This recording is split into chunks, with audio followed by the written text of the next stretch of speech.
S ವೀಕ್ಷಕ ನಮಸ್ಕಾರ. ನಾನು ನಿಮ್ಮ ನಗರದ ಮೈಸೂರು ಜಿಲ್ಲಾ ವರದಿಗಾರ ಸವಾಲ್ ಟಿವಿ. ಹಾಗೆಯೇ ಇವತ್ತು ಮೈಸೂರು ನಗರ ಪಾಲಿಕೆ ಹತ್ರ KRS ಪಕ್ಷದ ಕಲಿಗಳಿದ್ದಾರೆ. ಯಾಕೆ ಬಂದರು, ಏನು ವಿಚಾರ ಹಾಗೆ ಮಾತಾಡ್ಸೋಣ. ಜಿಲ್ಲಾ ಕಮಿಟಿಯವರು, ತಾಲೂಕು ಕಮಿಟಿಯವರು, ಮೈಸೂರು ಜಿಲ್ಲೆ, ಮಂಡ್ಯ ಜಿಲ್ಲೆಯವರು ಕೂಡ ಬಂದಿದ್ದಾರೆ. ಏನು ಹೇಳ್ತಾರೆ, ಯಾವ ವಿಚಾರಕ್ಕೆ ಬಂದಿದ್ದಾರೆ ಕೂಡ ಮಾತಾಡ್ಸೋಣ. ಸರ್ ನಮಸ್ಕಾರ. ಸರ್ ನಮಸ್ಕಾರ. ತಾವು ಇಲ್ಲಿ ಬಂದಿದ್ದೀರಾ, ಏನು ವಿಚಾರ? ಸರ್ ನನ್ನ ಹೆಸರು ನಾಗೇಂದ್ರ ಅಂತ ಹೇಳಿ. ಓಕೆ. ನಾನು ನಗರ ಘಟಕದ ಅಧ್ಯಕ್ಷರು KRS ಪಕ್ಷ. ಓಕೆ. ಮೈಸೂರು ನಗರ? ಹೌದು, ಮೈಸೂರು ನಗರ. ಓಕೆ. ಗ್ರಾಮ ಅಂತ ಬೇರೆ ಇದ್ದಾರೆ, ಮೈಸೂರು ನಗರ ಅಧ್ಯಕ್ಷರು. ಓಕೆ. ಇವತ್ತು ಇಲ್ಲಿ ಕಾರ್ಪೊರೇಷನ್ ಬಂದಿರೋ ಉದ್ದೇಶ, ಇಲ್ಲಿ ಹಲವಾರು ನಾವು ಕಂಪ್ಲೇಂಟ್ಸ್ಗಳನ್ನ ಕೊಟ್ಟಿದ್ದೀವಿ. ಇಲ್ಲಿ ಏನೇನು ಕಂಪ್ಲೇಂಟ್ ಕೊಟ್ಟಿದೆ ಸರ್? ಇಲ್ಲಿ ಕೆಲವು ಮುಖ್ಯ ಭ್ರಷ್ಟಾಚಾರ ಸಂಬಂಧಪಟ್ಟಂಗೆ ನಾವು ಆಯುಕ್ತರನ್ನ ಸುಮಾರು 1 ತಿಂಗಳಿಂದ ನಾವು ಆಲ್ಮೋಸ್ಟ್ ಅವ್ರನ್ನ ಮೀಟ್ ಮಾಡ್ಲಿಕ್ಕೆ ನಾವು ಇಲ್ಲಿ ಬರ್ತಾ ಇದೀವಿ. ನಮ್ಮವ್ರು ಬರ್ತಾ ಇದ್ದಾರೆ. ಯಾವ ಭ್ರಷ್ಟಾಚಾರ, ಯಾವ ವಿಚಾರವಾಗಿ? ಒಂದು ಬಿಲ್ ಕ್ಯೂಲಿ ಒಂದು ಹುಡುಗ ಒಂದು ಭ್ರಷ್ಟಾಚಾರದ ಬಗ್ಗೆ ಒಂದು ವ್ಯಕ್ತಿಗೆ ಒಂದು ಫೈಲ್ ಬಗ್ಗೆ ಮೂವ್ ಮಾಡ್ಲಿಕ್ಕೆ ಅವ್ರು ಹೋಗಿ ಹೇಳ್ದಂತ ಸಂದರ್ಭದಲ್ಲಿ ನನಗೆ ಹಣ ಕೊಟ್ರೆ ನಾನು ಫೈಲ್ ಮೂವ್ ಮಾಡೋದು, ಯಾವನ್ಗೆ ಹೇಳ್ಕೊತೀಯ ಹೋಗಿ ಹೇಳ್ಕೊ. ಅದು ಸಾಕ್ಷಿ ಯಾರು ಹೇಳ್ತಾರೆ ಸರ್? ಈಗ ನೀವೇನೋ ಆರೋಪ ಮಾಡ್ತಾ ಇದ್ರೆ ಅಧಿಕಾರಿ ಮೇಲೆ, ಸಾಕ್ಷಿ ಇದೆಯಾ ಅಂತ ಕೇಳ್ತಾರೆ ಸರ್. ನಮ್ಮ ಹತ್ರ ಓಕೆ, ಪ್ರತ್ಯಕ್ಷ ಸಾಕ್ಷಿ ಇದಾರೆ. ಅದಕ್ಕೆ ಸಂಬಂಧಪಟ್ಟಂತ ವ್ಯಕ್ತಿ ನಮ್ಮ ಹತ್ರ ಇದಾರೆ, ದೂರು ಕೊಟ್ಟಿದ್ದಾರೆ. ಓಕೆ. ಹಾಗಾಗಿ ನಾವು ಸಂಬಂಧಪಟ್ಟಂತ ಕಾರ್ಪೊರೇಷನ್ ಅಲ್ಲಿ ಆಯುಕ್ತರಿಗೆ ಸಹ ದೂರು ಕೊಟ್ಟಿದ್ದೇವೆ. ಆಲ್ರೆಡಿ ಕೊಟ್ಟು ನಾವು ತುಂಬಾ 1 ತಿಂಗಳಾಗಿರ್ಬೋದು ಅಲ್ಲ, ಜಾಸ್ತಿ 1 ತಿಂಗಳ ನಂತರ ಆಗಿದೆ. ಅದಾದ ನಂತರ ನಾವು ಬಂದಿರೋದು. ಆ ಮಧ್ಯದಲ್ಲಿ ನಾವು ಎಷ್ಟೋ ಸರಿ ಬಂದು ಕಮಿಷನರ್ ನಾವು ಮೀಟ್ ಮಾಡಿದೀವಿ. ಅವರು ಬಿಸಿ ಇದ್ದ ಸಂದರ್ಭದಲ್ಲಿ ಅವರು ನಮ್ಗೆ ಯಾವ್ದೇ ರೀತಿ ಮಾನ್ಯತೆ ಕೊಟ್ಟಿಲ್ಲ. ಇನ್ನು ನಾವು ಬಿಸಿ ಇದೀನಿ, ಮೀಟಿಂಗ್ ಇದೆ ಅಂತ ಹೇಳಿ ಹೋಗ್ತಾ ಇದ್ರೆ ಇವತ್ತವರೆಗೂ ಸಿಗ್ತಾ ಇಲ್ಲ. ಇವತ್ತು ಬಂದಿದೀವಿ. ಇವತ್ತು 11:30 ಅವರು ಬರಕ್ಕೆ ಅವ್ರ PA ಹೇಳಿದ್ರು. ಇವತ್ತು ಬಂದಿದೀವಿ, ಇವತ್ತು ಸಹ ಸಿಕ್ಕಿಲ್ಲ. ಇಮಿಡಿಯೇಟ್ಲಿ ಜಿಲ್ಲಾಧಿಕಾರಿಗಳು ನಮಗೆ ಮೀಟಿಂಗ್ ಇದೆ ಅಂತ ಹೇಳಿ ತುರ್ತಾಗಿ ನಮ್ಗೆ ಕರೆದಿದ್ದಾರೆ. ಅಲ್ಲಿ ಹೊರಟೋಗಿದೀವಿ ಅಂತ ಅವರು ಹೋಗಿದ್ದಾರೆ ಅಂತ ಹೇಳಿ ಅವ್ರ PA ಅವರು ಶ್ರೀನಿವಾಸ್ ಅವರು ಹೇಳ್ತಾ ಇದ್ದಾರೆ. ಎಷ್ಟೊತ್ತಾಯ್ತು ಸರ್ ಅವ್ರು ಹೋಗಿ? ಕಮಿಷನರ್ ಹೋಗಿ? ಅವ್ರ ಕಮಿಷನರ್ ನಾವು ಬಂದಾಗ ಎಷ್ಟು 11-12 ಗಂಟೆ ಆಗಿತ್ತು. ಈಗ ಹೋಗೋಣ, ಅಲ್ಲೇ ಸಿಗ್ತಾರೆ ಅಂತ ಕಾಣುತ್ತೆ. DCFs ಹೋಗೋಣ, ಕಮಿಷನ್ ಅಲ್ಲೇ ಸಿಗ್ಬೋದೇನೋ ಮೋಸ್ಟ್ಲಿ. ಈಗ ತುರ್ತು ಸಭೆ ಅಂತ ಹೇಳಿದ್ಮೇಲೆ ನೋಡೋಣ, ಅಲ್ಲೇ ಸಿಗೋಣ. ಅದಲ್ದೇನೆ ಬೇರೆ ಇಲ್ಲಿ ಕೆಲವು ಔಷಧಗಳು ಅಂತ ಹೇಳಿ ತಮ್ಮ ಒಂದು ಸ್ವಾರ್ಥಕ್ಕೆ, ತಮ್ಮ ಕೆಲಸಕ್ಕೆ ನಾವು ಸಂಬಳ ಕೊಟ್ಟು ಇಟ್ಕೊಂಡಿದೀವಿ, ನಮ್ಮ ಕೆಲಸಕ್ಕೆ ಅಂತ ಹೇಳಿ ಕೆಲವರು ನಮ್ಗೆ ಮಾಹಿತಿ ಬಂದಿದೆ. ಅವ್ರು ಇಷ್ಟ ಬಂದಾಗ ಯಾರನ್ನೋ ಕರ್ಕೊಂಡ್ಬಂದ್ಬಿಟ್ಟು ಸರ್ಕಾರಿ ಹುದ್ದೆದಲ್ಲಿ ಇದ್ಕೊಂಡು ಅವ್ರಿಗೆ ಚೇರ್ ಕೊಟ್ಟು, ಯಾರ ಔಟ್ಸೋರ್ಸರ್ನೋ, ಅವರು ಇಲ್ಲಿ ಗುತ್ತಿಗೆದಾರರು ಅಲ್ಲ, ಇಲ್ಲ ಅವ್ರು ಬಂದು ಸರ್ಕಾರಿ ಅಧಿಕಾರನೂ ಅಲ್ಲ, ಇವ್ರ ಸ್ವಾರ್ಥಕ್ಕೆ ಇವ್ರು ದುಡ್ಡು ಕೊಟ್ಟು ಅವ್ರನ್ನ ಅವ್ರ ಕೆಲಸ ಕಮಿಷನ್ ಏಜೆಂಟ್ಗಳು ಅಂತ ಹೇಳಿ ಸರ್ ಒಟ್ಟಿಗೆ ಡೈರೆಕ್ಟ್ ಆಗಿ 100% ಅವರು ಕಮಿಷನ್ ಏಜೆಂಟ್, ದಳ್ಳಾಳಿಗಳು, ಇವ್ರನ್ನ ಸರ್ಕಾರಿ ಅಧಿಕಾರಿಗಳು ಅವ್ರ ಚೇಂಬರ್ ಕೊಟ್ಟು ಕೂರಿಸಿ, ನಮ್ಮ ಆಫೀಸು ಸರ್ ಇದು, ನಮ್ಮ ಸಾರ್ವಜನಿಕರ ಆಫೀಸು, ಇವ್ರ ಆಸ್ತಿ ಅಲ್ಲ ಅಥವಾ ಇವ್ರ ಮನೆ ಅಲ್ಲ, ಅದಲ್ಲ. ಇವ್ರು ಕರ್ಕೊಂಡ್ಬಂದು ಆ ರೀತಿ ಮಾಡಿಸ್ಕೋಬೇಕಾದ್ರೆ ಅವ್ರ ಮನೆ ಗೇಟ್ ಮುಂದೆ ನಿಲ್ಸಿರ್ತಾರೆ, ಅವ್ರನ್ನ ಇಲ್ಲಿ ಆಫೀಸ್ ಹೊರಡೆ ಅವ್ರ ಚೇಂಬರ್ ಕುಣಿಸಿರ್ತಾರೆ. ಹಣೆ ಬರ ಸರ್ಕಾರಿ ಅಧಿಕಾರಿಗಳಿಗೆ ಸಂಬಳ ಕೊಟ್ಟು ಇವ್ರನ್ನ ಕೆಲಸ ಮಾಡಕ್ ಇಟ್ಕೊಂಡಿರೋದು. ಇವರು ನಮ್ಮ ಸೇವೆ ಮಾಡಕ್ ಇರೋದು. ಇವ್ರು ಸೇವೆ ಮಾಡಕ್ಕ ಇವರು ಇನ್ನೊಬ್ಬರನ್ನ ಕರ್ಕೊಂಡ್ ಇರಿಸ್ಕೊಳ್ಳೋದು ಯಾವ ರೀತಿ ಇದೆ ನೋಡಿ ಸರ್ಕಾರಿ ಅಧಿಕಾರಿಗಳದ್ದು ದೌಲತ್ತು. ಏನಕ್ಕೆ ಬಂದಿದ್ರೆ, ಏನೇನು ಕೆಲಸ ಆಯ್ತಾ ಅಥವಾ ಆಗಿಲ್ವಾ? ಹಲವಾರು ವಿಷಯದಲ್ಲಿ ಇಲ್ಲಿ ಬಂದಿದ್ವಿ. ಸುಮಾರು ಎಲ್ಲಾ ವಿಚಾರಣೆ ಆಗಿದೆ. ಕೆಲವು ಪ್ರೋಸೆಸ್ ಅಲ್ಲಿ ಇತ್ತು, ಕೆಲವು ಕೆಲಸ ಆಗ್ಬೇಕಾಗಿತ್ತು, ಅದು ಸಹ ಆಗಿಲ್ಲ. ಸಂಬಂಧಪಟ್ಟಂಗೆ ಎಲ್ಲಾ ವಿಷಯದಲ್ಲಿ ಆಯುಕ್ತರು ತಿಳಿಸಬೇಕಾಗಿತ್ತು. ಮುಖ್ಯವಾಗಿ ನಾವು ಬಂದಿದ್ದ ಉದ್ದೇಶ ಇಲ್ಲಿ ಸಾರ್ವಜನಿಕವಾಗಿ ಇವತ್ತು ವಲಯ ಕಚೇರಿ ಏನು 9 ವಲಯ ಕಚೇರಿಗಳಿದೆ, ಸಂಬಂಧಪಟ್ಟ AC ಗಳು ಏನು ಕೆಲಸ ಮಾಡ್ತಾ ಇಲ್ಲ. ಅವರು AC ರೂಮಲ್ಲಿ ಕೂತ್ಕೊಂಡು ಕಾರ್ ತಗೊಂಡು ಆರಾಮಾಗಿ ಓಡಾಡ್ಕೊಂಡಿದ್ದಾರೆ. ಇಲ್ಲಿ ಸಾರ್ವಜನಿಕರು ಪಾದಚಾರಿಗಳು ಓಡಾಡಕ್ಕೆ ಎಲ್ಲ ರಸ್ತೆಗಳು ಬಂದಾಗಿದೆ, ಫುಟ್ಪಾತ್ಗಳು ಎಲ್ಲ ಬಂದಾಗಿದೆ. ಅಂಗಡಿ ಮುಂಗಟ್ಟುಗಳೆಲ್ಲ ಮುಂದೆ ಬಂದ್ ರಸ್ತೆ ಫುಟ್ಪಾತ್ ಅಲ್ಲಿ ಕೂತಿದ್ದಾರೆ. ಫುಟ್ಪಾತ್ ಸವರ್ ಬಸ್ ಸ್ಟ್ಯಾಂಡ್ ಅಲ್ಲಿ ಓಡಕ್ ಜಾಗನೇ ಇಲ್ವಲ್ರಿ? ಪಾಪ ಆಟೋ ಚಾಲಕರು ಅವ್ರ ಆಟೋ ನಿಲ್ಸ್ಕೊಳಕ್ಕೂ ಆಗ್ತಾ ಇಲ್ಲ. ಅಲ್ಲಿ ಇವತ್ತು ಚಿಕ್ಕ ಗಡಿಯಾರದ ಹತ್ರ 2 ಕಡೆ ರಸ್ತೆ ಬಂದಾಗಿದೆ. ಓಡಾಡಕ್ಕೆ ಅಲ್ಲಿ ಪಾದಚಾರಿಗೆಲ್ಲ ಎಲ್ಲ ರಸ್ತೆ ಓಡಾಡ್ತಾ ಇದಾರೆ. ಹೋಗ್ತಾರಂತ ವೆಹಿಕಲ್ ಗಳು ಹೊಡೆದ್ರೆ ಅವರ ಸತ್ತೋದ್ರೆ ನಾಳೆ ಹೆಚ್ಚು ಕಮ್ಮಿ ಆದ್ರೆ ಅವ್ರ ಸಂಸಾರಕ್ಕೆ ಹೊಣೆ ಯಾರು? ಏನಂತ ಗೊತ್ತಾವಾಗ ಇವರು ಫುಟ್ಪಾತ್ ಅಲ್ಲಿ ಹೋಗ್ಬೇಕಾಯ್ತು. ಕಾನೂನಾಗಿ ನೀವು ಫುಟ್ಪಾತ್ ಅಲ್ಲಿ ಓಡಾಡ್ಬೇಕು, ಯಾಕೆ ರೋಡ್ ಬಂದಿದ್ರೆ ಇವ್ರ ಮೇಲೆ ಪ್ರಶ್ನೆ ಹಾಕ್ತಾರೆ, ಇವ್ರ ಮೇಲೆ ಕೇಸ್ ಹಾಕ್ತಾರೆ. ಫುಟ್ಪಾತ್ ನೀವು ಬಿಟ್ಟಿದ್ರೆ ತನ್ನ ನಾವು ಓಡಾಡ್ಬೋದು. ಫುಟ್ಪಾತ್ ಬಂದ್ ಮಾಡ್ಕೊಂಡ್ಮೇಲೆ ನೀವೇನ್ ಕೆಲಸ ಮಾಡ್ತಾ ಇದ್ರಿ? ಫುಟ್ಪಾತ್ ತೆರವುಗೊಳಿಸಿ. ವ್ಯಾಪಾರ ಮಾಡೋರು ಹೊಟ್ಟೆ ಪಾಡು. ಅಧಿಕಾರಿಗಳಿಗೆ ಫುಟ್ಪಾತ್ ತೆರವು ಮಾಡಕ್ ತಾಕತ್ತಿಲ್ವಾ ಅಂತ? ತಾಕತ್ತಿಲ್ಲ ಅಲ್ಲ. ಕೆಲವು ನೋಡಿ ಇಲ್ಲಿ ಇದೆ ಚಿಕ್ಕಗಡಿಯಾರದ ಹತ್ರ ಪೊಲೀಸ್ನವರು ದಂಧೆ ವಸೂಲಿ ಮಾಡ್ತಾ ಇದಾರೆ. ಪ್ರತಿಯೊಂದು ಗಾಡಿಗೂ 10 ರೂಪಾಯಿ 20 ರೂಪಾಯಿ ನಮ್ ಕೈಗೆ ಸಿಕ್ಕಾಕೊಂಡಿದ್ದಾರೆ. ದೇವರಾಜ ಪೊಲೀಸ್ ಸ್ಟೇಷನ್ ಅವರು ಇವರೆಲ್ಲ ಸೇರ್ಕೊಂಡು ಅಲ್ಲಿ ದಂಧೆ, ಅಲ್ಲಿ ಯಾವ್ದೋ ಅಂಗಡಿಗಳಲ್ಲಿ ದುಡ್ಡು ಕೊಡ್ಸೋದು, ಇನ್ಯಾರನ್ನ ಮಧ್ಯವರ್ತಿಗಳು ಇಟ್ಕೊಂಡು ದುಡ್ಡು. ಸರ್ ಇದೇ ವಿಚಾರಕ್ಕೆ ಒಂದು ಪುಷ್ಟಿದಾದ್ರ ಮಾತಾಡ್ತೀನಿ ಕೇಳಿ. ಮೊನ್ನೆ DC ಆಫೀಸಲ್ಲಿ ಜೈ ಕನ್ನಡಾಂಬೆ ಮಹಾಸೇನೆ ಮತ್ತು ಹಲವಾರು ಸಂಘಟನೆಯನ್ನ ಕರೆದು ACP ಅವರು ಕೂಡ ಮಾತಾಡ್ತಾರೆ. ಆನಂದ್ ಅವರು ಏನಂತ ನೋಡಿ, ಇಲ್ಲಿ ಅವ್ರ ಕಷ್ಟಗಳು ಸುಖಗಳು ಹೇಳ್ಕೊತಾರೆ ಆಟೋ ಚಾಲಕರು ಮತ್ತೆ ಎಲ್ಲ ಡ್ರೈವರ್ಗಳು. ಈ ತರ ಕಲೆಕ್ಷನ್ ಮಾಡ್ತಾ ಇದಾರೆ ಅಂತ ಹೇಳ್ತಾನೆ. ಸುದ್ದಿ ಕೂಡ ಮಾಡಿದೀನಿ. ನೀವು ಹೇಳದಂತ ಪುಷ್ಟಿ ಆದಂತ ವಿಚಾರ ಅದು. ಹೌದು. ಈಗ ಅದು ತಮ್ಮ ಎಲ್ಲಾ ಪೊಲೀಸ್ ಇಲಾಖೆಗೂ ಸಹ ಗೊತ್ತಿರೋಂತ ವಿಷಯ. ಅವ್ರ ಕೈಲೆಲ್ಲ ದುಡ್ಡು ವಸೂಲಿ ಮಾಡ್ತಾರೆ. ಹೆಂಗ್ ತೆರವು ಮಾಡಿ ಅಂತ ಹೇಳ್ತಾರೆ ಅವ್ರಿಗೆ. ಎಲ್ಲರ ಹತ್ರ 10 ರೂಪಾಯಿ 5 ರೂಪಾಯಿ ಹೋಗಿ ಕೈ ಚಾಚ್ತಾ ಇದಾರೆ. ಅವ್ರಿಗೆ ನಾಚಿಕೆ ಇಲ್ಲ. ಅವ್ರನ್ನ ಮತ್ತೆ ತೆರವುಗೊಳಿಸುತ್ತೆ ಯಾವ ಬಾಯಲ್ಲಿ ಹೇಳ್ತಾರೆ ಅವರು ಇಲಾಖೆಯವರು. ಒಂದು ರಾಜಕೀಯ ಒತ್ತಡ, ರಾಜಕೀಯ ಪ್ರೇರಣೆ, ಇನ್ನೊಂದು ಅಧಿಕಾರಿಗಳ ಈ ತರ ಒಂದು ಕೈ ಚಾಚುವಂತ ವರ್ತನೆ. ಹೌದು. ಈಗ ನೋಡಿ ದಿನಗೂಲಿಗೆ ಅವರು ಒಂದು ಗಾಡಿ ಹಾಕೊಂಡು ಅಲ್ಲಿ ಯಾರೋ ಒಬ್ರು ಕೆಲವು ಗುಂಡಾ ವರ್ತನೆ ಮಾಡ್ಕೊಂಡು ಒಬ್ಬೊಬ್ಬ 30 ಗಾಡಿ 40 ಗಾಡಿನ ಬಾಡಿಗೆ ಅಂತ ಕೊಡ್ತಾರೆ. ಅವರು ದಿನ ಮೀಟರ್ ಬಡ್ಡಿ ಬಾಡಿಗೆ ಅಲ್ಲ ಅದು. ಹೌದು, ಮೀಟರ್ ಬಡ್ಡಿ ಮಾಡಿ ಬೆಳಗ್ಗೆ ಗಾಡಿ ಕೊಟ್ರೆ ಸಾಯಂಕಾಲ ಮೀಟರ್ ಬಡ್ಡಿ ಸಮೇತ ವಸೂಲಿ ಮಾಡ್ತಾರೆ. ಮತ್ತೆ ಅಲ್ಲಿ ದಿನನಿತ್ಯ ಬೆವರು ಸುರಿಸಿ ಕಷ್ಟಪಟ್ಟು ಏನೋ ಒಂದು 500 ರೂಪಾಯಿ ಸಂಪಾದನೆ ಮಾಡೋರ ಹತ್ರ ಹೋಗಿ ಇವ್ರು ಪೊಲೀಸ್ನವ್ರ ತಗೊಳ್ತಾರೆ. ಆಯ್ತಾ, ಇಲ್ಲಿ ಅವ್ರಿಗೆ ವ್ಯಾಪಾರ ಮಾಡಕ್ಕೂ ಬಿಡಲ್ಲ. ಇಲ್ಲ ನಾವು ದುಡ್ಡು ಕೊಡಲ್ಲ ಅಂದ್ರೆ ಮನೆಗೆ ಹೋಗಿ ಅಂತಾರೆ. ಸರಿ, ನಿಲ್ಸಕ್ ಬಿಡಲ್ಲ. ಅಲ್ಲಿ ಅವ್ರು ಎಲ್ಲಿ ವ್ಯಾಪಾರ ಮಾಡಕ್ಕಾದ್ರೆ ಒಟ್ಟ ಜೀವನ ಹೆಂಗ್ ನಡೆಸ್ತಾರೆ ಅವರು ಹೇಳಿ. ಈ ತರ ಎಲ್ಲ ನಮ್ಮ ಇಲಾಖೆಯವರೆಲ್ಲ ಈ ರೀತಿ ಮಾಡೋದು ಬಹಳ ತಪ್ಪು. ದಯವಿಟ್ಟು ಇದನ್ನೆಲ್ಲ ಮಾಡಬಾರ್ದು ಅಂತ ನಾವು KRS ಪಕ್ಷದಿಂದ ವತಿಯಿಂದ ತುಂಬಾ ಸರಿ ನಾವು ಆಲ್ಮೋಸ್ಟ್ ಅಲ್ಲಿ ನಾವು ಅಭಿಯಾನ ಮಾಡಿದೀವಿ. ಪೊಲೀಸರು ಗಮನಕ್ಕೆ ತಂದಿದೀವಿ, ಸ್ಟೇಷನ್ಲೂ ಕಂಪ್ಲೇಂಟ್ ಕೊಟ್ಟಿದೀವಿ. ಆದ್ರೂ ಸಹ ಕದ್ದಿ ಮುಚ್ಚಿ ಈಗಲೂ ನಡೀತಾ ಇದೆ, ಈಗಲೂ ಮಾಡ್ತಾ ಇದ್ದಾರೆ. ಇವ್ರಿಗೆ ನಾಚಿಕೆ ಮಾನ ಮರ್ಯಾದೆ ಇದೆಯಾ ಅಂತ ಗೊತ್ತಿಲ್ಲ. ಆ ಏಸಿಗೆ ದುಡ್ಡನ್ನ ತಗೊಂಡೋಗಿ ಇವರು ಮನೆಯಲ್ಲಿ ಅವ್ರ ಹೆಂಡತಿ ಮಕ್ಕಳು ತಿನ್ನಿಸ್ತಾರೆ. ಅವ್ರ ಹೆಂಡತಿ ಮಕ್ಕಳು ದುಡ್ಡು ಎಲ್ಲಿಂದ ಬಂತು ಅಂತ ಕೇಳಿದ್ರೆ ಅವ್ರಿಗೆ ನಾಚಿಕೆ ಆಗ್ಬೇಕು. ಅವ್ರಿಗೆ ಹೇಳಲಿಕ್ಕೆ ಇದನ್ನೆಲ್ಲ ಮಾಡಬಾರ್ದು, ಒಳ್ಳೇದಲ್ಲ ಅಂತ ಅವ್ರ ಮನಸ್ಸಲ್ಲಿ ಅವ್ರನ್ನ ತಿಳ್ಕೊಬೇಕು. ಇದು ತಿಳ್ಕೊಂಡು ಬಡವ್ರಿಗೆ ಒಳ್ಳೇದಾಗ ರೀತಿ ಒಂದು ಅವಕಾಶ ಮಾಡಿಕೊಟ್ಟವ್ರಿಗೆ ಬದುಕಕ್ಕೆ ಅವಕಾಶ ಮಾಡಿಕೊಡ್ಬೇಕು ಅಂತ ನಾನು ಕೇಳ್ಕೊತಾ ಇದ್ದೀನಿ ಸರ್. ಓಕೆ, ಅಷ್ಟು ಇವತ್ತು ಬಂದಂತ ಕಾರ್ಪೊರೇಷನ್ ಅಲ್ಲಿ ಇಷ್ಟು ವಿಚಾರಗಳು ತಾವು ಮನ್ನಣೆ ಮಾಡಿದ್ರ ಕಮಿಷನರ್ಗೆ? ಹೌದು ಸರ್. ಮತ್ತೆ ಸಂಬಂಧಪಟ್ಟಂಗೆ ದಸರಾ ಏನ್ ನಡೀತು ಇವತ್ತು ಈ 25 ಏನ್ ದಸರಾ ನಡೀತದೆ ಸಂಬಂಧಪಟ್ಟಂಗೆ ನಾವು ಖರ್ಚು ವೆಚ್ಚ ಬಗ್ಗೆ ನಾವು ಆಲ್ರೆಡಿ ನಾವು ಲೆಟರ್ ಕೊಟ್ಟಿದೀವಿ. ಅದಕ್ಕೆ ಸಂಬಂಧಪಟ್ಟಂಗೆ ನಮ್ಗೆ ಇನ್ನೂ ಮಾಹಿತಿ ಕೊಟ್ಟಿಲ್ಲ. ಆರ್ಟಿನಲ್ಲಿ ಕೇಳಿದ್ರ ಏನ್ ಖರ್ಚಾಗಿದೆ ಕೊಡಿ ದಸರಾದು ಅಂತ. ಆರ್ಟಿಐಗೆ ಸಂಬಂಧಪಟ್ಟಂಗೆ ಇನ್ನೂ ಕೆಲವು ದಾಖಲಾತಿ ಕೊಟ್ಟಿದೀವಿ. 6 ತಿಂಗಳು 5 ತಿಂಗಳು 3 ತಿಂಗಳು ಆಗಿದ್ರು ಇವತ್ತವರೆಗೂ ಒಂದ್ ದಾಖಲೆನೂ ಒಂದ್ ಕೆಲಸ ಮಾಡಿ ಸರ್, ಮೇಲ್ಮನವಿ ಸರ್ ಕೇಳಿ, ನೀವು ಇಲ್ಲಿ ಏನೋ ನಿಮ್ಗೆ RTI ಸಿಗ್ಲಿಲ್ಲ ಅಂದ್ರೆ ಸೀದಾ ನಮ್ಮ ರಾಷ್ಟ್ರಪತಿಗಳಿಗೋ ಅಥವಾ ರಾಜ್ಯಪಾಲರಿಗೋ ಒಂದ್ ಮನವಿ ಹಾಕಿ ಅವ್ರಿಗೆ RTI ಹಾಕ್ಬಿಡಿ. ಇವ್ರಿಗೆ ಆಗಲ್ಲ ಅಂದ್ರೆ ಈಗ ಪ್ರೋಸೆಸ್ ಅಲ್ಲಿ ಇದೆ. ಇವ್ರಿಗೆ ನಾವು ಬಂದು ಕೇಳ್ತಾ ಇದೀವಿ. ಅವ್ರು ಕೊಡ್ಲಿಲ್ಲ ಅಂದ್ರ ಮೇಲಧಿಕಾರಿಯಿಂದ ಸಹ ಆರ್ಡರ್ ಆಗಿದೆ ಅವ್ರು ಕೊಡ್ಲಿಕ್ಕೆ, ಆದ್ರೂ ಕೊಡ್ತಾ ಇಲ್ಲ. ಅವರು ಕೋರ್ಟಲ್ಲೇ ಕೊಡ್ಲಿ ಬಿಡಿ. ಅವರು ಇವ್ರಿಗೆ ಭಯ, ನಾಳೆ ದಿವಸ ಏನಾದ್ರು ಕೊಟ್ಟೆ ನಮ್ದು ಈಚೆ ಬರುತ್ತೆ, ನಾಳೆ ನಾವು ತಲೆ ಬಗ್ಬೇಕಾಗಿ ಇಷ್ಟು ಇವ್ರದ್ದು ನಮ್ ತಲೆದಂಡ ಆಗತ್ತೆ, ತೊಂದರೆ ಆಗತ್ತೆ. ಈ ಬೈಕ್ ಅವರು ಯಾವ್ದೇ ಒಂದ್ ಸರ್ಕಾರಿ ಅಧಿಕಾರಿಗಳು ಹೋಗಿ ಸರ್ 30 ದಿವಸದ ಒಳಗಡೆ ಕೊಡಬೇಕು ಅಂತ ಆದೇಶ ಇದೆ. ಇವರು 30 ಅಲ್ಲ 60 ಸಾವಿರ ಆದೇಶ ಜೊತೆಗೆ ಇಷ್ಟೇ ಕೊಡ್ಬೇಕು ದುಡ್ಡು ಅಂತ ಬೋರ್ಡ್ ಹಾಕೋರೆ. ಬರೀ ಆದೇಶ ಒಂದೇ ಅಲ್ಲ, ಬೋರ್ಡ್ಗೆ ಹಾಕಿರೋಂತ ದುಡ್ಡುಗಳು ಇಷ್ಟು. ಆಯ್ತಾ, ಆರ್ಟಿ ತಾಳಕ್ಕೂ ಇಷ್ಟು ದುಡ್ಡು ಕೊಡಬೇಕು. ಹೆಂಗೋ ಮೊದ್ಲು ನಾವು ಆರ್ಟಿಗಳು ಕೆಲವು ರೈತರೆಲ್ಲ ತಗೋತಿದ್ರು RTIಗೆ ಕಾರ್ಯಕರ್ತರಾಗಿ. ಈಗ ಅವ್ರ ಕತೆ ಹೇಳ್ಬಿಟ್ರೆ ಒಂದು 200 ಪೇಜ್ ಇತ್ತು ಅಂದ್ರೆ ಅವ್ರ ಮನೆ ಹಾಳು ಮಾಡ್ಕೊಂಡು RTI ಫಾರ್ಮ್ ತಗೋಬೇಕು. ಈಗ ಇದಕ್ಕೆ ಸಂಬಂಧಪಟ್ಟಾಗೆ ನಮ್ಮ ಕಾರ್ಯದರ್ಶಿಗಳಾದಂತ ನಾಗರಾಜ್ ಅವರು ಮಾತಾಡ್ತಾರೆ. ಮಾತಾಡಿ ಸರ್. ಮೈಸೂರು ಮಹಾನಗರ ಪಾಲಿಕೆಯಲ್ಲಿ ಇವತ್ತು ಒಂದು ಅಭಿಯಾನ ಅಂತ ಹೇಳ್ಬೋದು. ಅಂದರೆ ಕೆಲವು ದಿನಗಳ ಹಿಂದೆ ನಾವು ಇಲ್ಲಿ ಅಭಿಯಾನ ಮಾಡಿದ್ವಿ. ಕೆಲವೊಂದು ದೂರು ಅರ್ಜಿಗಳನ್ನು ಸಹ ಕೊಟ್ಟಿದ್ವಿ. ಅದಕ್ಕೆ ನಾವು ಉತ್ತರವನ್ನು ಕಂಡುಕೊಳ್ಬೇಕಾಗಿತ್ತು. ಕಾರಣ ಯಾಕೆಂದರೆ ಸಾರ್ವಜನಿಕರೆಲ್ಲ ಏನು ಕರ್ನಾಟಕ ರಾಷ್ಟ್ರ ಸಮಿತಿ ಪಕ್ಷದವರು ಬರೀ ದೂರು ಕೊಡೋದು ಮಾತ್ರ ಗೊತ್ತು, ಅದು ಏನಾಯ್ತು ಅನ್ನೋದು ಫಾಲೋ ಮಾಡಲ್ಲ ಅಂತ ಅಲ್ಲ. ಕೆಲವು ಸತ್ಪ್ರಜೆಗಳು ಮಾತಾಡ್ತಾರಲ್ಲ, ಜೊತೆಗೆ ಬರ್ಬೇಕು, ನಮ್ ಜೊತೆಗೆ ತಾಕತ್ತಿದ್ರೆ. ಅವ್ರಿಗೆ ಇಲ್ಲಿ ವ್ಯವಸ್ಥೆಗಳು ಗೊತ್ತಿಲ್ಲ. ಅಂದ್ರೆ ಅವರು ಮನೆ ಒಳಗಡೆ 4 ಗೋಡೆ ಮಧ್ಯದಲ್ಲಿ ಕೂತ್ಕೊಂಡು ಕಮೆಂಟ್ ಆಗ್ತವೆ ಅಯೋಗ್ಯರು. ಹೌದೌದು. ಬೀದಿಲಿ ಕೂತಿ ನ್ಯಾಯ ಕೇಳಿದ್ರೆ ಇವ್ರು ಗೊತ್ತಾಗುತ್ತೆ ಹೋರಾಟಗಾರರು ಏನು, ಇವ್ರು ಯಾರಿಗೋಸ್ಕರ ಒಂದು ಅರ್ಜಿ ಹಾಕ್ಲಿ ಅವ್ರ ಯೋಗ್ಯತೆ ಇಲ್ಲ ಅಯೋಗ್ಯರಿಗೆ, ನಾಲಾಯಕ್ಗಳಿಗೆ. ಹಂಗಾಗಿ ಅದಕ್ಕೆ ನಾವು 2-3 ದೂರನ್ನು ಕೊಟ್ಟಿದ್ವಿ. ಆ ದೂರಲ್ಲಿ ಈಗ ಈಗಾಗಲೇ ಅದನ್ನ ಬಗೆಹರಿಸಿದ್ದಾರೆ.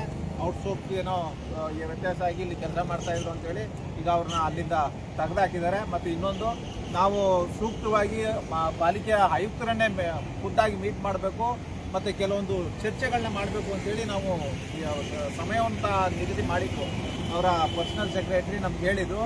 ಹಾಗಾಗಿ ಅವರು ತುರ್ತು ಸಭೆ ಇದೆ ಜಿಲ್ಲಾಧಿಕಾರಿಗಳ ಬನ್ನಿ, ಅಲ್ಲೇ ಸಿಗ್ಬೋದು ಮೋಸ್ಟ್ಲಿ, ಅಲ್ಲಿಗೆ ಹೋಗಿದ್ದಾರೆ. ಅವ್ರನ್ನ ಇನ್ನೊಂದು ದಿನ ನಾವು ಸಂಪರ್ಕ ಮಾಡೋ ಒಂದು ಕೆಲಸವನ್ನ ಮಾಡ್ತೀವಿ. ನಾವು ಹೇಳೋದಿಷ್ಟೇ, ನಾಡಿನ ಜನಗಳು ಎಚ್ಚೆತ್ಕೋಬೇಕು. ತಾವು ಎಲ್ಲಿವರೆಗೆ ಎಚ್ಚೆತ್ಕೊಳ್ಳಲ್ಲ ಅಲ್ಲಿವರೆಗೂ ಈ ವ್ಯವಸ್ಥೆ ಹೀಗೆ ಇರ್ತದೆ. ಹಾಗಾಗಿ ದಯಮಾಡಿ ಎಚ್ಚೆತ್ಕೊಳ್ಳಿ. ಪ್ರತಿಯೊಂದು ಸರ್ಕಾರಿ ಕಚೇರಿಗಳಲ್ಲಿ ಇರುವಂಥ ಅಧಿಕಾರಿಗಳು ಯಾವ ರೀತಿ ಕಾರ್ಯವನ್ನು ನಿರ್ವಹಿಸ್ತಾ ಇದ್ದಾರೆ, ಎಷ್ಟು ಪ್ರಾಮಾಣಿಕವಾಗಿ ಕೆಲಸ ಮಾಡ್ತಾ ಇದ್ದಾರೆ ಅನ್ನೋದನ್ನ ತಾವೊಂದು ಸರಿ ಬಂದು ನೋಡಿ ಅಂತ ನಾನು ಮೈಸೂರು ಜನರಲ್ಲಿ ಹೇಳಕ್ ಬಯಸ್ತೀನಿ. ನಮಸ್ಕಾರ. ಆಮೇಲೆ ನೋಡಿ ಒಂದು ಹೇಳ್ಬಿಡ್ತೀನಿ ಬಂಧುಗಳೇ, ಇದು ನೋಡಿ ಬಿಲ್ ಕ್ಯೂ ಅಲ್ಲಿ ಕೆಲಸ ಮಾಡ್ತಾ ಇದ್ದಂಥ ವ್ಯಕ್ತಿ, ಇವನು ಭ್ರಷ್ಟ. ಇವನು ಓಪನ್ ಚಾಲೆಂಜ್ ಹಾಕಿ ನನಗೆ ಲಂಚ ಕೊಟ್ರೆ ಮಾತ್ರ ನಾನು ಫೈಲ್ ಮೂವ್ ಮಾಡೋದು, ಇಲ್ಲ ನಾನು ಫೈಲ್ ಮೂವೇ ಮಾಡಲ್ಲ, ಅದು ಯಾರು ಹೇಳ್ಕೊ ಅಂತ ಹೇಳಿದಂತ ವ್ಯಕ್ತಿ. ನಾವು ಅದನ್ನ ಸಂಬಂಧಪಟ್ಟಂತ ದಾಖಲೆ ಸಮೇತ ನಾವು ಕೊಟ್ಟಿದ್ವಿ. ಇವತ್ತು ಅವನ್ನ ಕೆಲಸದಿಂದ ವಜಾಗೊಳಿಸಿ ಹೊರಗಡೆ ಕಳಿಸಿದ್ದಾರೆ. ನಾವು ಬಂದು ಕೇಳಲಿಲ್ಲ ಅಂದ್ರೆ ಈ ಕೆಲಸ ಆಗ್ತಾ ಇರಲಿಲ್ಲ. ಇನ್ನು ಎಷ್ಟು ಭ್ರಷ್ಟಾಚಾರ ನಡೀತಾ ಇದ್ದು. ಇವತ್ತು ಆಯುಕ್ತರು ಕೂತ್ಕೊಳ್ಳೋ ಬಿಲ್ಡಿಂಗ್ ಅಲ್ಲಿ ಇವತ್ತು ಅವ್ರ ಬೆನ್ನಿಂದೇನೆ, ಅವ್ರ ಕಣ್ ಮುಂದೆನೆ ಇಷ್ಟು ಭ್ರಷ್ಟಾಚಾರವಾಗಿ ಒಂದು ಔಟ್ ಸ್ಟಾರ್ಸ್ ಹುಡುಗ ನನಗೆ ಲಂಚ ಕೊಡ್ಲಿಲ್ಲ ಅನ್ನೋದು ಯಾವನ್ಗೆ ಹೇಳ್ಕೊ ನಾನು ಫೈಲ್ ಮೂವ್ ಮಾಡಲ್ಲ ಅಂತ ಹೇಳ್ಬೇಕಾರೆ ಅವ್ನಿಗೆ ಎಷ್ಟು ಧೈರ್ಯ ಇರ್ಬೋದು. ಇವರು ಅಧಿಕಾರಿಗಳು ಎಷ್ಟು ಲೂಸ್ ಬಿಟ್ಟಿರ್ಬೋದು. ಇವ್ರಿಗೆ ಏನಿದೆ ಇವ್ರಿಗೆಲ್ಲ ಗೊತ್ತಿದೆ ವಿಷಯಗಳ. ಅವ್ರಿಗೆ ಗೊತ್ತಿಲ್ಲೇನೆ ಅವ್ನು ಅಷ್ಟು ಧೈರ್ಯವಾಗಿ ಹೇಳಕ್ ಆಗತ್ತ? ಒಬ್ಬ ಔಟ್ ಸ್ಟಾರ್ಸ್ ಹುಡುಗ ಹೆಂಗ್ ಹೇಳ್ತಾನೆ ಅವನು? ಇದೆಲ್ಲ ನೋಡ್ತಾರೆ ಮೇಲ್ನೋಟಿಗೆ ಭ್ರಷ್ಟಾಚಾರ ಎದ್ದು ಕಾಣಿಸ್ತಾ ಇದೆ. ಕಾರ್ಪೊರೇಷನ್ ಅಲ್ಲಿ ಕಳೆದ ತಿಂಗಳು ಯಾರೋ ಒಬ್ರು ಲೋಕಾಯುಕ್ತರಿಗೆ ಇಬ್ರು ಆಲ್ರೆಡಿ ಸಿಕ್ಕಿದ್ದಾರೆ. ದಯವಿಟ್ಟು ಇಲ್ಲಿ ನಗರದ ಲೋಕಾಯುಕ್ತರು ಬಿಟ್ಬಿಟ್ಟು ಬೆಂಗಳೂರು ಲೋಕಾಯುಕ್ತರು ಅಥವಾ ಸೆಂಟ್ರಲ್ ಲೋಕಾಯುಕ್ತರು ಅಥವಾ ಸೆಂಟ್ರಲ್ ಇರುವಂತ ಸಿಸಿಬಿಗಳಿಗೆ ಮತ್ತೆ ಏನೋ ಇನ್ಕಮ್ ಟ್ಯಾಕ್ಸ್ ಅವರಿಗೆ ಅವ್ರು ಕೊಡ್ಬೇಕು. ಇಲ್ಲಿ ಇವ್ರು ಏನು ಮಾಡಲ್ಲ, ರಾಜ್ಯದವ್ರು ಏನು ಮಾಡಲ್ಲ ಸರ್. ಖಂಡಿತ. ಹಾಗೆ ನಮ್ಮ ಲೋಕೇಶ್ ಅವರು, ನಮ್ಮ ಕಾರ್ಯದರ್ಶಿಗಳು ಮಾತಾಡ್ತಾರೆ. ನಮಸ್ಕಾರ ಲೋಕೇಶ್ ಅವರೇ, ಸವಾಲ್ ಟಿವಿಯಿಂದ ತಮಗೂ ಕೂಡ ಸ್ವಾಗತ. ಬಂಧುಗಳೇ ನಮಸ್ತೆ. ಈ ದಿನ ನಮ್ಮ ಕಾರ್ಯಕರ್ತರುಗಳ ಬಂದಿರೋ ಉದ್ದೇಶ ಏನು ಅಂದರೆ, ಇಲ್ಲಿ ನಡೀತಿರತಕ್ಕಂಥ ಭ್ರಷ್ಟಾಚಾರದ ವಿರುದ್ಧ ಮಾತಾಡೋಕ್ಕಂತ ಬಂದಿರೋದು. ಯಾವುದೇ ನಮ್ಮ ವೈಯಕ್ತಿಕ ವಿಚಾರಗಳು ಯಾವುದೂ ಬಂದಿಲ್ಲ ಯಾರು ಇಲ್ಲಿ. ಸಾರ್ವಜನಿಕವಾಗಿ ನಾವು ಮಾತಾಡೋದಂತ ಒಂದು ವಿಚಾರ ನಾವು ಕೇಳಿರೋದು ಏನು ಅಂದರೆ, ಫಸ್ಟು ದಸರಾ ಸಂಬಂಧಪಟ್ಟದ್ದು ಈ ವರ್ಷದ ಹೋದ ವರ್ಷನ ಕೇಳಿದ್ದೋ ಯಾರು ಕೊಡಲಿಲ್ಲ. 2024ರಲ್ಲಿ ಹೇಳಿದ್ರೆ ಸರ್ ರಾಜ್ಯಪಾಲರಿಗೆ ಬರೀರಿ ಸರ್, ಅವರೇ ಕಳಿಸ್ಕೊಡ್ತಾರೆ ಇವ್ರ ಮೂಲಕ. ಮಾಹಿತಿ ಕೊಡಲಿಲ್ಲ. ಈ ವರ್ಷ 2025ಕ್ಕೆ ಕೊಟ್ಟಿದ್ದ ಆಯುಕ್ತರಿಗೆ ಅಂತ ನಾವು ಅರ್ಜಿ ಕೊಟ್ಟಿದ್ರೆ, ಅರ್ಜಿದ ಹೋಗಿ ಅಕೌಂಟ್ಸ್ ಕೊಟ್ಟವ್ರೆ, ಲೆಕ್ಕಶಾಖೆ ವರ್ಗಾಯಿಸವ್ರೆ. ನಾವು ಕೇಳೋದು ಆಯುಕ್ತರಿಗೆ ದಿಕ್ತಪ್ಸೋದು. ಎಲ್ಲೋ ಕೇಳಿದ್ರೆ ನಮ್ನೆ ಕಳ್ಸೋದು, ಅಲ್ಲಿದೆ ಹೋಗಿ ಆ ರೂಮ್ ಹೋಗಿ ಇವ್ರು ಕಳಿಸಿ ಇವ್ರು ಹಾಕಿದ್ರೆ ಮತ್ತೆ ಸಂಬಂಧ ಇಲ್ಲ. ಟಪಲ್ ಸೆಕ್ಷನ್ ಅನುಭವ ಇಟ್ಟಿರ್ಬೇಕು. ಈ ಆಯುಕ್ತರಿಗೆ ಯಾರು ಕಳಿಸ್ಬೇಕು, ಸಂಬಂಧಪಟ್ಟ ಯಾರು ಕಳಿಸ್ಬೇಕು ಇಟ್ಟಿರ್ಬೇಕು. ಅವ್ರು ಮಾಹಿತಿ ಹಕ್ಕು ಅರ್ಜಿನಲ್ಲಿ ಕ್ಲೀನ್ ಆಗಿ ಬರ್ದಿದೆ. 2025 ಸಾಲಿನ ದಸರಾ ವಿಶೇಷದಲ್ಲಿ ಮೈಸೂರು ಮಹಾನಗರ ಪಾಲಿಕೆ ವೆಚ್ಚ ಏನು ಖರ್ಚು ಮಾಡಿದಿರಿ ಅದ್ರದ್ದು ಮಾಹಿತಿ ಕೊಡಿ ಅಂತ ಕೇಳಿದ್ವಿ. ನಾವೇನು ಬಿಲ್ ಕೊಡಿ, ಅದ್ರ ಬಿಲ್ ಬುಕ್ ಕೊಡಿ ಅಂತ ಕೇಳಿಲ್ಲ.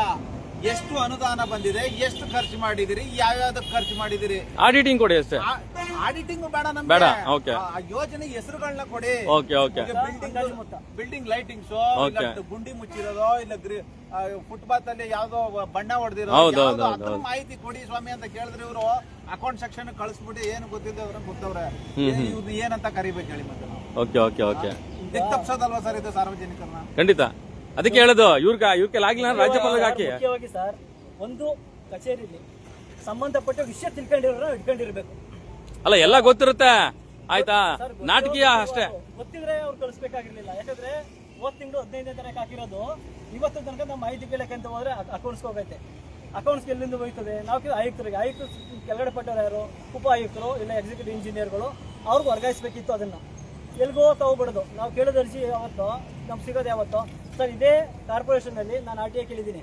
ಯಾವಾಗ ಮಾರ್ಚ್ ತಿಂಗಳಲ್ಲಿ ಕೇಳಿರೋದು. ಮಾರ್ಚ್ ತಿಂಗಳಲ್ಲಿ ಕೇಳಿ ಯಾವ ವಿಚಾರ ಕೇಳಿದ್ರಿ? ಯೂಜಿಡಿ ಮೇಂಟೆನೆನ್ಸ್ ವಿಚಾರ, ಒಳಚರಂಡಿ ವಿಭಾಗದೊಂದು ಕೇಳಿದ್ದೀನಿ. ಯುಜಿಡಿದು ಮತ್ತೆ ಸಂಬಂಧಪಟ್ಟ ಕೆಲಸ 3 ಕಾಮಗಾರಿಗಳು ಸಂಬಂಧ ಕೇಳಿದ್ದೀನಿ. ಇದುವರೆಗೂ SC ಅವರು ಆದೇಶ ಮಾಡಿದ್ದಾರೆ, 5ನೇ ತಿಂಗಳಲ್ಲಿ ಆದೇಶ ಮಾಡಿದ್ದಾರೆ ಕೊಡಿ ಅಂತ. ಇದುವರೆಗೂ ಕೊಟ್ಟಿಲ್ಲ. ನಮ್ಮ ಅಧ್ಯಕ್ಷರು ಕೂಡ ಕೆಳ ಅಧಿಕಾರಿಗಳಿಗೆ ಮೇಲಧಿಕಾರಿ ಮೇಲೆ ಹೇಳೋದು, ಮೇಲಧಿಕಾರಿಗೆ ಕೆಲ ಅಧಿಕಾರಿಗಳ ಮೇಲೆ ಹೇಳೋದು. ಆ ಫೈಲ್ ಅಲ್ಲಿದೆ ಅನ್ನೋದು, ಈ ಫೈಲ್ ಎಲ್ಲಿದೆ. ಅದಕ್ಕೆ ಅದು ಬೇಡ ರಾಜ್ಯಪಾಲರಿಗೆ ಬರ್ದು ಬಿಡಿ ಡೈರೆಕ್ಟ್ ಆಗಿ, ಅಲ್ಲಿಂದ ತರಿಸ್ಕೊಳ್ಳಿ. ಕಾರ್ಪೊರೇಷನ್ ಅಲ್ಲಿ ಒಬ್ಬ ಅಧಿಕಾರಿ ಕರೆಕ್ಟ್ ಆಗಿ RTIಗೆ ಮಾಹಿತಿ ಕೊಡಲ್ಲ.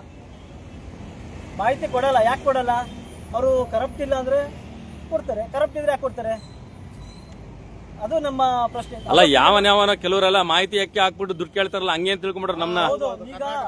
ಹಂಗೇನ್ ತಿಳ್ಕೊಂಡ್ಬಿಟ್ರ ನಮ್ನ. ಈಗ ಅದೇ ತರ ತಿಳ್ಕೊಂಡು ನಾವು ಹೇಳಕ್ ಹೋಗಲ್ಲ. ನಮ್ದು ಪ್ರೈವೇಟ್ ಆಗಿ ಏನಿದ್ರೆ ಹೇಳಿ ಅಂತ ಹೇಳಿದ್ರು.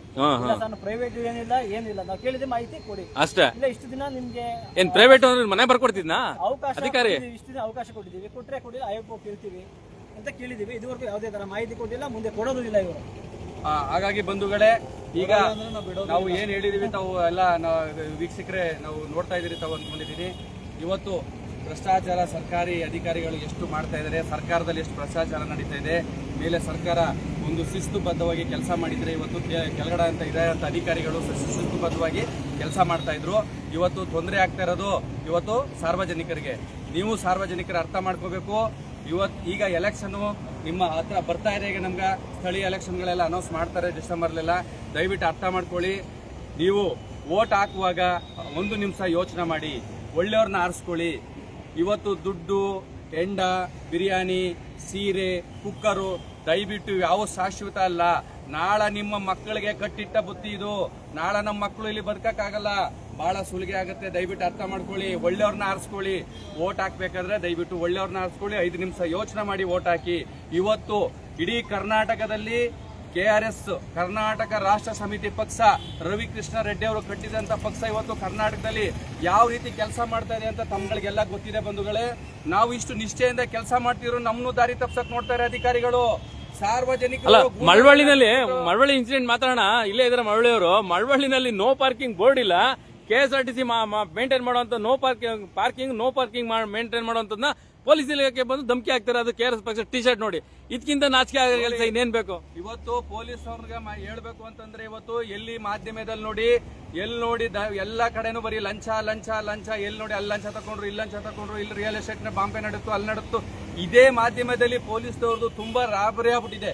ಎಲ್ಲಿ ನೋಡಿ ಪೊಲೀಸ್ನವ್ರದ್ದು ತುಂಬಾ ಬರ್ತಾ ಇದೆ. ದಯವಿಟ್ಟು ಪೊಲೀಸ್ ಇಲಾಖೆಯವರು ಅರ್ಥ ಮಾಡ್ಕೋಬೇಕು. ದಯವಿಟ್ಟು ಈ ನಿಟ್ಟಲ್ಲೆಲ್ಲ ಕೆಲಸ ಮಾಡಬೇಡಿ. ಒಳ್ಳೆ ತಂದಲ್ಲಿ ಕೆಲಸ ಮಾಡಿ. ಜನ ನಿಮ್ಮನ್ನ ಪೊಲೀಸ್ ಇಲಾಖೆ ಇದೆ ಅಂತ ಕೈ ಎತ್ತಿ ಮುಗಿಬೇಕು. ಆ ರೀತಿ ಕೆಲಸ ಮಾಡಿ ಅಂತ ತಮ್ಮಲ್ಲಿ ನಮ್ಮ KRS ಪಕ್ಷದ ವತಿಯಿಂದ ಕೊನೆಯದಾಗಿ ಸರ್, ನಿಮ್ಮ ಮೇಲೆ ಬಹಳ ಗೌರವ ಇದೆ ನಮ್ಗೆ. ಕರ್ನಾಟಕ ಪೊಲೀಸ್ಗೆ ಬಹಳ ಹೆಸರಿದೆ, ಬಹಳ ಇತಿಹಾಸ ಹೆಸರಿದೆ. ನೀವು ಅದನ್ನ ಯಾಕೆ ಯಾರೋ ಒಬ್ಬ ಮಾಡೋಂತ ಕೆಲಸಕ್ಕೆ ಯಾಕೆ ಪೊಲೀಸ್ ಇಲಾಖೆ ಮರ್ಯಾದೆ ಕಳಿತೀರಿ? 5-10 ರೂಪಾಯಿಗೆ ಯಾಕೆ ಕೈ ಹಾಕ್ತೀರಿ? ನಿಮ್ಗೆ ಸಂಬಳ ಕೊಡ್ತಾ ಇಲ್ವಾ? ಸಾರ್ವಜನಿಕರು ಟ್ಯಾಕ್ಸ್ ಕಟ್ತಾ ಇಲ್ವಾ? ಯಾಕಿಂತ ಈ ತರ ನೀಚ ಬುದ್ಧಿ ಕೆಳಗಡೆ ಇಳಿತೀರಿ? ದಯವಿಟ್ಟು ಇದನ್ನ ಮಾಡಬೇಡಿ. ದಯವಿಟ್ಟು ಇದು ಎಷ್ಟೋ ಸರಿ KRS ಪಕ್ಷದ ವತಿಯಿಂದ ನಾವು ಬೇಕಾದಷ್ಟು ಸರಿ ನಾವು ಕೇಳ್ಕೊಂಡಿದೀವಿ. ದಯವಿಟ್ಟು ಇದನ್ನ ಅರ್ಥ ಮಾಡ್ಕೊಳ್ಳಿ. ನೀವು ನಮ್ಮ ಅಣ್ಣ ತಮ್ಮ ಅಕ್ಕ ತಂಗಿ ಯಾರೋ ಇರ್ತೀರಿ, ನಾವ್ ಯಾರನ್ನು ದೂಷಿಸ್ತಾ ಇಲ್ಲ.